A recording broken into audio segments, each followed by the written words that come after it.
হাতের যত্নেই কিন্তু এতটাই ফর্সা করা যায় শুধুমাত্র এই ক্রিমটা দিয়ে। হ্যাঁ, এটা কিন্তু ঠোঁটেও দেয়া যায়। ভাবছো বাড়িতেই এটা বানিয়ে নেবে নাকি? এত ভালো একটা ক্রিম যেটা মুখের সাথে ঠোঁটেও কিন্তু ম্যাচ করে দেয়া যাবে, তাও আবার বাড়িতেই দুটো জিনিস দিয়েই বানানো যাবে, তাই কোনো রকম স্কিনের কোনো ক্ষতিই হবে না। এই দেখো স্কিনটা এতটা উজ্জ্বল লাগছে যে মনে হচ্ছে যেন এক্ষুনি ফেসিয়াল করেছি। তার জন্য এখানে বিট নিয়ে নিতে হবে, খুব ভালো করে ধুয়ে একটু ব্লেড করে নিতে হবে। খুব বেশি করার কোনো প্রয়োজনই পড়বে না, অল্প করে বানাতে হবে। আর একটা ছাঁকুনি নিয়ে তার মধ্যে রসটাকে ছেঁকে নিতে হবে। আগে থেকে ছাঁকুনিটাকে ধুয়ে নিতে হবে কিন্তু, কারণ এখানে আমাদের স্কিনের যত রকম জিনিস বানানো হচ্ছে। বাটিটাকেও আমি ধুয়ে নিয়েছি। এই দেখুন যতটা পরিমাণ রস আছে এটা আমার জন্য যথেষ্ট, কারণ এটা খুব বেশি দিন রাখা যাবে না, মিনিমাম 2 থেকে 3 দিন, তাই বেশি হয়ে যাচ্ছে। মুখ যেমন উজ্জ্বল করবে সেরকম কিন্তু ঠোঁটও ফাটবে না। এই কালারটা এতটাই স্ট্রং হবে যে বুঝতেই পারবে না যে এটা মার্কেটের জেল নাকি বাড়ির কোনো বানানো ক্রিম, কোনো কিছুই কিন্তু বোঝা সম্ভবই না। তোটাই ভালো হবে এই ক্রিমটা।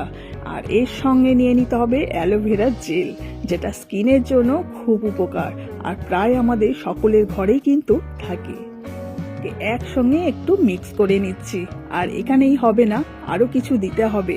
এখানে দিয়ে দিতে হবে ভিটামিন ই ক্যাপসুল, যেটা স্কিনকে ভিতর থেকে রিপেয়ার করবে। যাদের স্কিন ড্যামেজ হয়ে রয়েছে সেই স্কিন কিন্তু খুব তাড়াতাড়ি উজ্জ্বল হবে। তার সঙ্গে যে কোনো দাগ সহজেই কিন্তু চলে যাবে। তাই ভিটামিন ই ক্যাপসুল আমি এখানে দিয়ে দিলাম। এখনো কিন্তু ঠান্ডা ঠান্ডা আছে, তাই স্কিন কিন্তু একটু হলেও রুক্ষ ভাব হয়েই যায়। তাই সেই জন্য এখানে নিয়ে নিতে হবে গ্লিসারিন।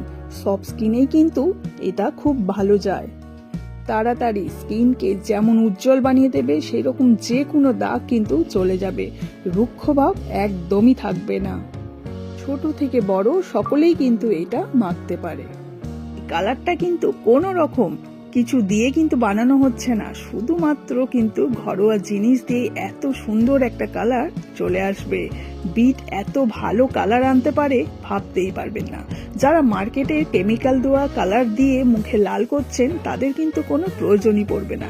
ঘুমাতে যাওয়ার আগে এটা নাইট ক্রিম হিসাবে মুখে মেখে নিন। এতে কিন্তু যেমন স্কিন ভালো থাকবে, এরকম কিন্তু যে কোনো দাগ খুব সহজেই চলে যাবে।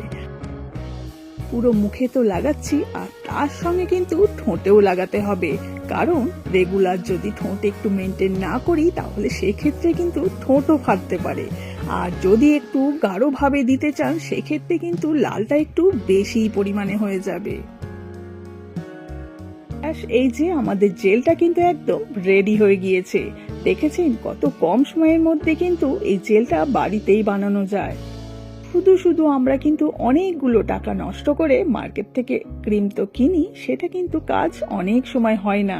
আর বাড়িতে নিশ্চিন্তে কিন্তু এই কালার আমরা ব্যবহার করতে পারবো। রেডি হয়ে গিয়েছে, এটা তো বেশি দিন রাখা যাবে না, তবুও আমরা 2 থেকে 3 দিন এটা রাখার চেষ্টা করব। যে কোনো একটা পরিষ্কার খালি কৌটো নিয়ে তার মধ্যে ভরে রেখে দিন। যদি এটা ফ্রিজে রাখতে চান সেই ক্ষেত্রে তো 1 সপ্তাহ চলেই যাবে।